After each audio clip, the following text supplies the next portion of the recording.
1595 সালের একদিন অটোমান সাম্রাজ্য তার ক্ষমতার চরম শিখরে রয়েছে।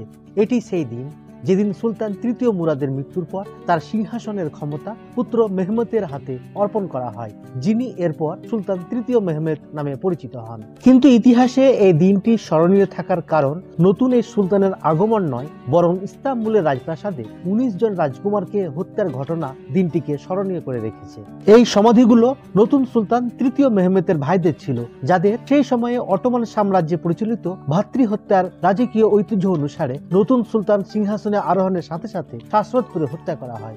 অটোমান সাম্রাজ্যের ইতিহাসের উপর ভিত্তি করে লর্ডস অব দ্য হরাইজন্স বইতে লেখক জেসন গুডউইন ইতিহাসের বিভিন্ন কথা উদ্ধৃত করে লিখেছেন যে ওই রাজপুত্রদের একে একে হত্যা করা হয়েছিল, যাদের মধ্যে জ্যেষ্ঠ রাজপুত্র, যিনি বেশ সুন্দর ও সুস্থ দেহের অধিকারী ছিলেন, তিনি মিনতি করে বলেছিলেন, আমার জাহাপানা, হে আমার ভাই, তুমি এখন আমার বাবার জায়গায় আছো, আমার এই জীবন শেষ করে দিও না। এইভাবে সেই দিনটির কথা উল্লেখ করে জেসন লিখেছেন যে ইস্তাম্বুলের নাগরিকরা রাস্তায় এই শেষকৃত্যের মিছিল দেখে কেঁপে উঠেছিল।